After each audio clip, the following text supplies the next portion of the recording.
जब परशुराम जी ने हनुमान जी को ललकारा, तब क्या हुआ?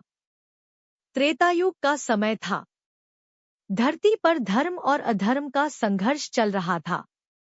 एक और थे भगवान विष्णु के छठे अवतार, महान योद्धा परशुराम, जिनके क्रोध से बड़े बड़े राजा कांप उठते थे। दूसरी ओर थे भगवान श्रीराम के परम भक्त, असीम शक्ति और विनम्रता के प्रतीक हनुमान। यह कथा उस समय की है जब भगवान श्रीराम अयोध्या लौट चुके थे और रामराज्य स्थापित हो चुका था। एक दिन महेंद्र पर्वत पर तपस्या कर रहे परशुराम जी को यह सुनने को मिला कि संसार में एक ऐसा वानर है जिसकी शक्ति देवताओं के समान है। परशुराम जी ने मन ही मन सोचा, क्या सचमुच कोई ऐसा वीर हो सकता है जिसकी शक्ति मेरी तपस्या और पराक्रम के बराबर हो? उनके मन में उस वानर को देखने की इच्छा जागी। उधर हनुमान जी गंधमादन पर्वत पर बैठकर भगवान श्रीराम का ध्यान कर रहे थे। उनके मुख पर अद्भुत शांति थी। तभी आकाश में तेज प्रकाश दिखाई दिया। कुछ ही क्षणों में परशुराम जी वहां प्रकट हुए। हाथ में दिव्य फरसा, तेजस्वी नेत्र और शरीर से निकलती अग्नि जैसी आभा देखकर पर्वत का वातावरण भी गंभीर हो गया। हनुमान जी ने तुरंत उठकर विनम्रता से प्रणाम किया। प्रणाम भगवान।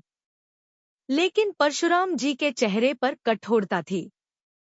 उन्होंने कहा, वानर, मैंने तुम्हारी शक्ति के बारे में बहुत सुना है। कहते हैं तुमने समुद्र लांघा, लंका जलाई और पर्वत उठा लिया। क्या यह सब सत्य है? हनुमान जी मुस्कुराए और बोले, प्रभु, यह सब मेरे आराध्य श्रीराम की कृपा थी। मेरे भीतर अपनी कोई शक्ति नहीं। परशुराम जी को लगा कि हनुमान विनम्रता का दिखावा कर रहे हैं। उन्होंने कहा, यदि तुम इतने ही शक्तिशाली हो तो मेरे साथ युद्ध करो। हनुमान जी हाथ जोड़कर बोले, भगवान, मैं श्रीराम का दास हूं। बिना कारण युद्ध करना मेरा धर्म नहीं। लेकिन परशुराम जी का क्रोध बढ़ गया। उन्होंने अपने फरसे को आकाश में घुमाया और गर्जना की, यदि तुम युद्ध नहीं करोगे तो मैं इसे तुम्हारी कमजोरी समझूंगा। अब वातावरण में बिजली चमकने लगी। पर्वत कांप उठा। देवता भी यह दृश्य देखने लगे। हनुमान जी समझ गए कि परशुराम जी का अहंकार शांत करना आवश्यक है। उन्होंने शांत स्वर में कहा, यदि यही आपकी इच्छा है तो मैं आपकी आज्ञा का पालन करूंगा। इतना सुनते ही परशुराम जी ने अपने दिव्य फरसे से प्रहार किया।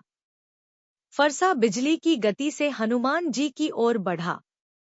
लेकिन सभी आश्चर्यचकित रह गए। हनुमान जी वहीं स्थिर खड़े रहे।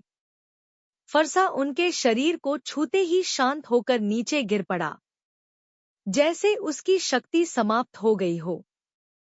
परशुराम जी पहली बार चौंके। उन्होंने तुरंत दूसरा अस्त्र छोड़ा। इस बार पूरा आकाश अग्नि से भर गया। लेकिन हनुमान जी ने केवल जय श्री राम कहा और वह अग्नि शांत हो गई। अब परशुराम जी समझने लगे कि यह कोई साधारण वानर नहीं है।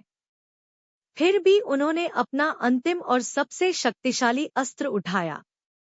पूरा पर्वत कांपने लगा। देवताओं के चेहरे पर चिंता दिखाई देने लगी।